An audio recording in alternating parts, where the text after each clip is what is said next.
Imagine you hear a loud screeching noise. Kind of thing.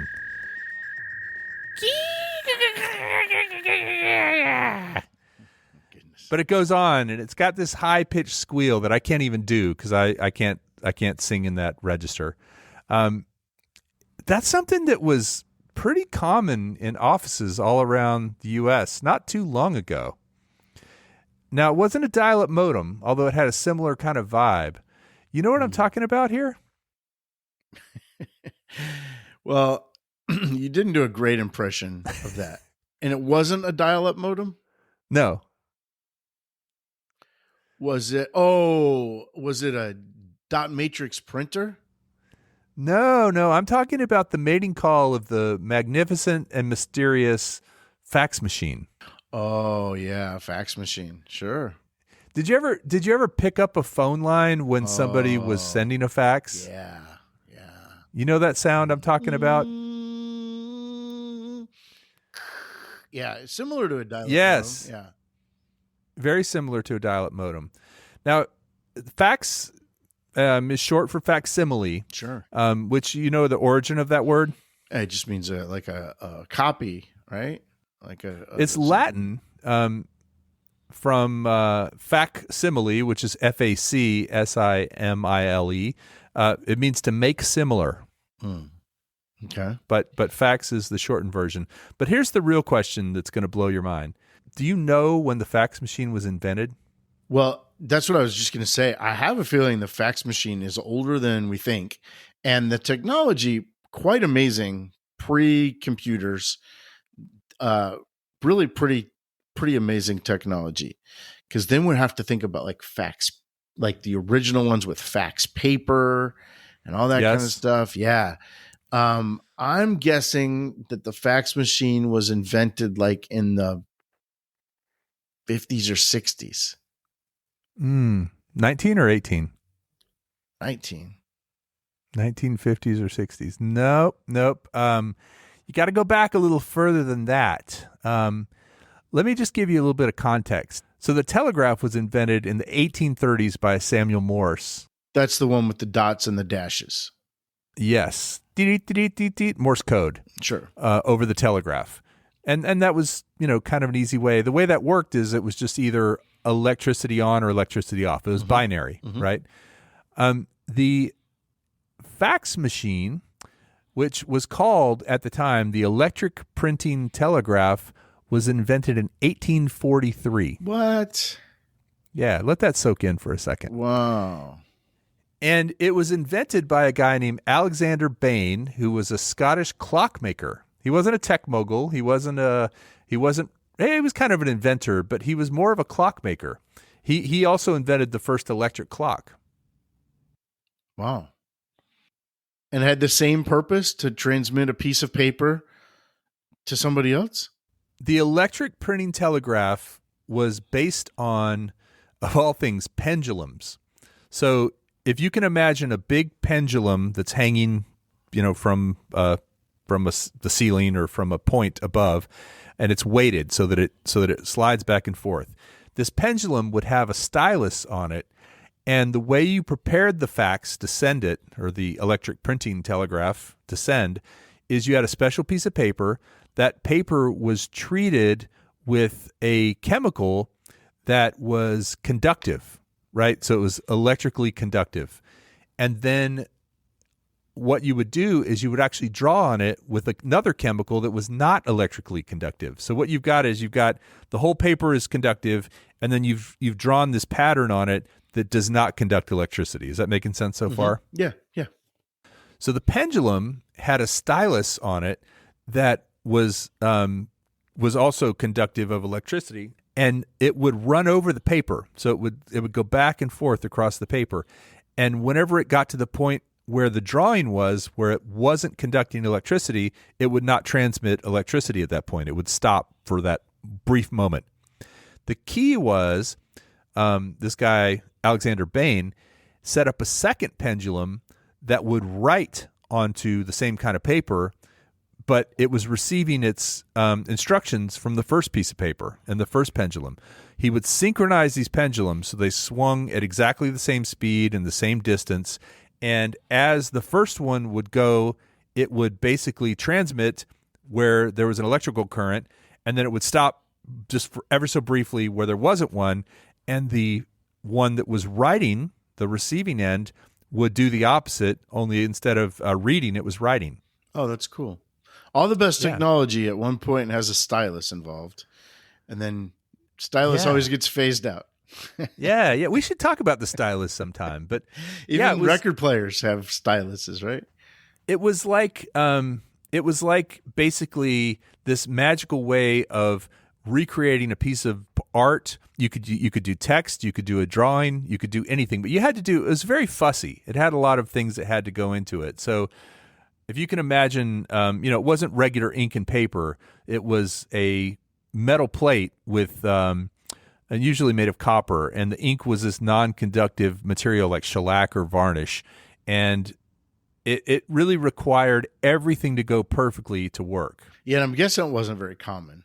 No, as a matter of fact, it was demonstrated, and it was sort of magical for the receiver to see exactly what was drawn on the sender's paper. Yeah. But it was one of those machines that was kind of almost like, wow, I can't believe this actually works, but it was clunky, slow, and expensive. Yeah. And had to be synchronized perfectly in order for the two pendulums to work. So now Bain, being a clockmaker, synchronizing the pendulums was actually right up his alley, right? Mm-hmm. As a clockmaker. So it wasn't a commercial hit. It didn't really take off. And, it's funny that you said that you were thinking the 1950s, 1960s, 1940s, or whatever. Alexander Bain died poor in 1877. This didn't really make him any money. But this concept of being able to transmit an image or text or whatever remained. And actually, the first commercial use of this was in the 1860s in Italy. There was a physicist and an Italian priest who developed this thing that was called the telegraph, and it was a similar fax kind of thing using mechanical structures and electricity going on and off, much like Morse code. And it was used by banks to verify signatures. That was the initial use case. Yeah. So if somebody signed something, the bank could look at it and see if it was an authentic signature. In 1924, the first transatlantic fax happened. And you know who was involved in that? Was it Bell? Calvin Coolidge. Oh, Calvin Coolidge. One of the coolest names ever. A picture of Calvin Coolidge was sent from New York to London. Really? Yep. It took 20 minutes. That was how he was involved, or was he there, like receiving? Oh, I don't actually know. Maybe they just happened to have a picture of, you got a picture lying around? Yeah, I got Coolidge here. So 1924, 20 minutes to send this picture across the pond. In 1944, they were using this same technology to transmit maps and things like that during D-Day and during World War II. Really? I mean, if you think about it, how else would you transmit an image of a map at that time? Yeah, that's crazy, though, that you wouldn't think that it seems like the kind of thing that wouldn't have been invented until later. Yeah. Well, this was all still very crude, still very much a niche kind of thing. But in the 60s, Xerox actually was one of the big companies to sort of industrialize it, make it small enough to fit in an office, and make it 6 pages a minute or something like that. So it was I'm sorry, actually 6 minutes per page was how long it took. Yikes. The Xerox telecopier. So you're waiting 6 minutes, you get 1 page. Japan definitely had a lot of technology that was starting to make it cheaper, more reliable. This was kind of more in the 70s and 80s. And then it kind of peaked in the mid-90s. The fax machine became in every office.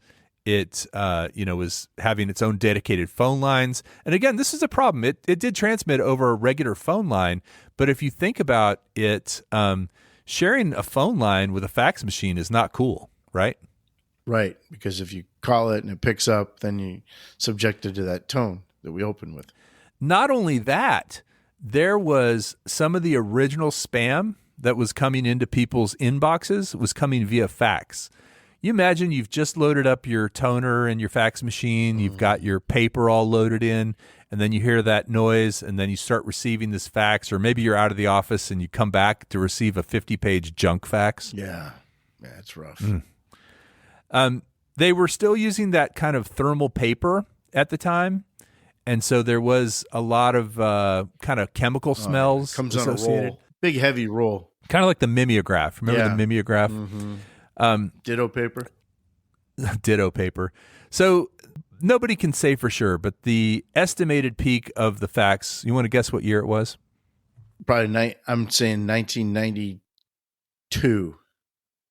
A little later, 97 Really? is what they're saying. Yeah, because that's around the time when email was starting to be used. Businesses were starting to, it actually kind of got to the point where there was this office protocol where somebody would email something, and then the corporate policy was they were supposed to fax it. So then they would say, well, let me fax it to your email. I mean, it was just kind of crazy, right? Right. And there was, I remember, there still is some, every now and then you'll run into something that will require a fax. You'll be like, really? Right. So you have to have an e-fax number, which is sort of like a digital zombie of the fax machine. Right. So late 90s, the internet took off. Also, the invention of the scanner, like the flatbed scanner, so you could scan, and then the scanner printer. That was kind of the nail in the coffin. Oh, the 3-in-1. That was the last fax machines were the 3-in-1. Right. But then all of a sudden, everybody realized, why do I need to take up a phone line when I can just scan this and email it or print it on the other end? The first anti-spam laws were used during the late 80s to kind of help protect people from getting those junk faxes. They made sending them actually illegal. But really, it was there's still now. Sometimes we pick dead ends that still actually exist, and fax machines do still exist. They're still around. But you know what they're used for today, primarily? What industries use them? Probably legal. Law firms? Yes, legal and healthcare. And a lot of that has to do with like compliance laws, HIPAA laws and privacy laws and stuff like that. The fax machine is still considered more secure in a lot of ways. But if you think about it, I mean, if you're in a doctor's office and somebody faxes you somebody else's medical records, what's to stop somebody walking by from just picking up that paper? Right. That's not HIPAA compliant. No, well, you have to have protocols in place, I guess, to make it HIPAA compliant. But it's definitely the healthcare system and the legal, the lawyers' offices that are keeping it awake. And I guess the government, too, still uses some paper trails for faxes. You know what I've always wondered? You know that company called Carfax? Yes. And the idea is you can get information about a used car that you're about to buy. You just feed it the VIN number and it gives you like the history of the car. I wonder if, so that's companies, it's CARFAX. Yeah. And I don't know if it's because it's facts about the car or if when it first started, they would send you a fax about the car. With the fax. They would fax you with a fax. Right. I've every time I see a Carfax commercial, I get more invested in that question. I've even looked it up, and I couldn't find anything. Oh, yeah. That is a mystery for another time, my friend. But yeah, when's the last time you sent a fax or received a fax? Embarrassingly, probably since you have. It seems like I'm always running into something where somebody requires a fax copy of something. We had a fax machine until, gosh, last 2 or 3 years. At your house? Yeah. I mean, not using it, just taking up space, Was it within 15 feet of you?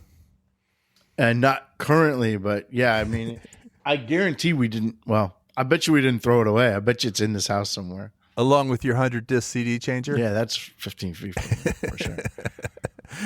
Well, that's the facts, Jack. Yeah. Glad that one's gone.